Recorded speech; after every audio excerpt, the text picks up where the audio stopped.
warahmatullahi wabarakatuh. Perkenalkan, saya Niswatu Syakira, perwakilan dari kelompok 2.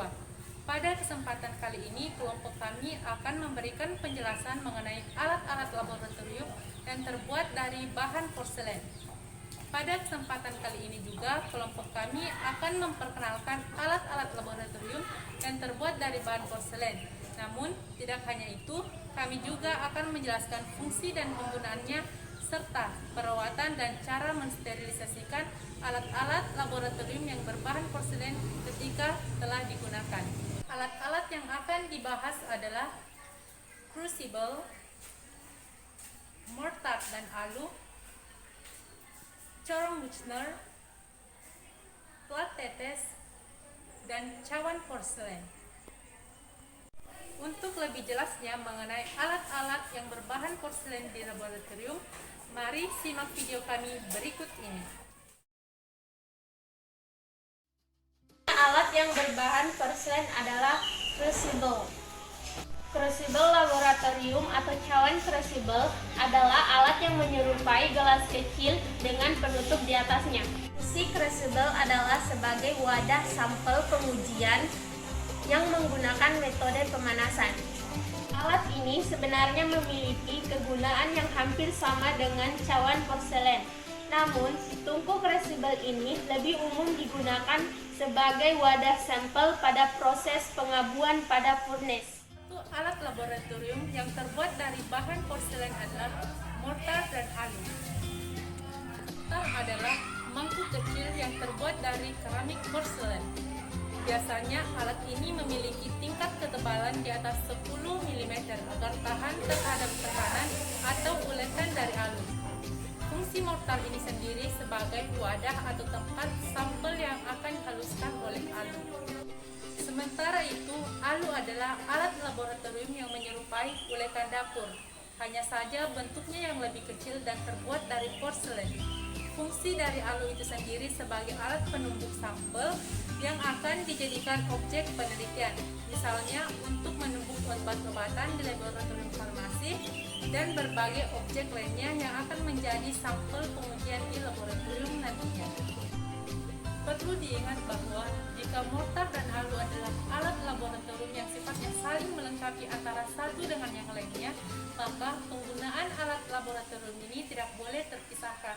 Karena apabila alat ini dipisahkan penggunaannya, maka otomatis kegiatan penumbukan sampel yang dilakukan di dalam laboratorium tidak akan berhasil dan hasilnya akan gagal total. Salah satu alat laboratorium yang berbahan porselen adalah corong Buchner. Corong Buchner adalah alat laboratorium yang bentuknya mirip seperti corong gelas dan terbuat dari bahan porselen. Fungsi corong Buchner yaitu sebagai tempat atau media pemindahan sampel pada penyaringan larutan kimia.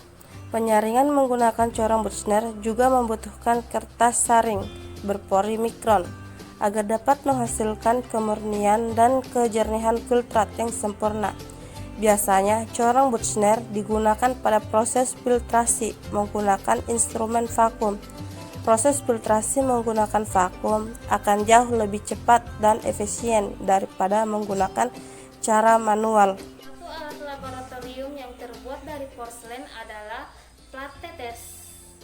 Tetes adalah alat laboratorium yang terbuat dari bahan keramik ataupun porselen.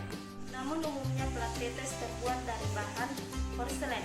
Bentuk dari porselen tersebut menyerupai cekungan kecil yang ada pada lempengan lem. Namun umumnya plat tetes terbuat dari porselen. Bentuk dari porselen tersebut menyerupai cekungan kecil yang ada pada lempengan plat. Cekungannya mirip seperti mangkok kecil. Fungsi plat tetes adalah sebagai alat untuk mereaksikan suatu zat dengan jumlah yang kecil. Misalnya di laboratorium, alat ini digunakan untuk pelaporan. Mereaksikan suatu sampel untuk menggunakan indikator satu warna. Selanjutnya, alat-alat laboratorium yang berbahan porselen yaitu cawan porselen. Cawan porselen merupakan alat laboratorium yang terbuat dari porselen. yakni bahan laboratorium yang tahan panas, atau dapat juga diartikan sebagai cawan penguap. Nah, alat laboratorium ini digunakan sebagai wadah atau tempat penguapan dari bahan yang tidak mudah menguap seperti garam dan gula. Selain digunakan untuk penguapan bahan kimia, cawan porselen juga dapat digunakan sebagai tempat pemisahan campuran atau rekristalisasi. Serta cawan porselen juga dapat digunakan sebagai untuk wadah sampel pada proses pengeringan atau penutup gelas bahan bakar untuk mencegah terjadinya kondensai. Cawan porselen memiliki bentuk setengah bola yang hampir mirip dengan mangkuk kecil. Bentuk inilah yang memudahkan proses evaporasi atau penguapan lebih mudah karena luas permukaannya yang lebar. Adapun cara penggunaan cawan porselen ini yakni yang pertama, pastikan cawan porselen dalam keadaan bersih. Yang kedua, kemudian masukkan sampel yang akan kita lakukan pemanasan ke dalam cawan dengan hati-hati. Yang ketiga, pemanasan dapat kita lakukan di nyala api Bunsen atau water bed. Nah, yang terakhir atau yang keempat, jika sudah, pastikan kita tidak langsung mengambil cawan tersebut. Pastikan kita menggunakan lap atau penjepit kayu agar kita terhindar dari panasnya cawan.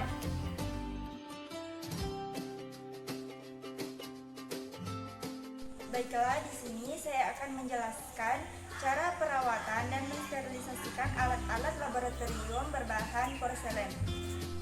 Perawatan memiliki beberapa tujuan yang mencakup. Yang pertama, agar perawatan laboratorium selalu prima, siap dipakai secara optimal. Yang kedua, memperpanjang umur pemakaian.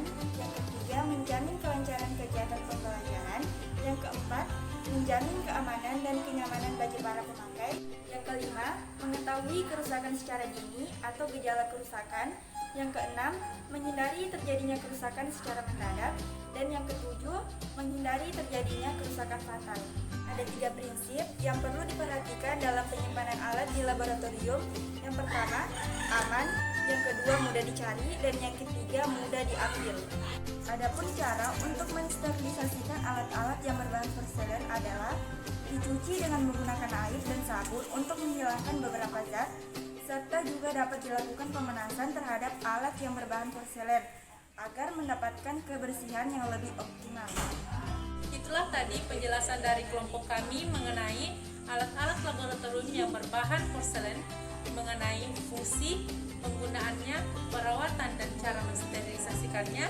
Lebih dan kurangnya mohon dimaafkan. Wassalamualaikum warahmatullahi wabarakatuh.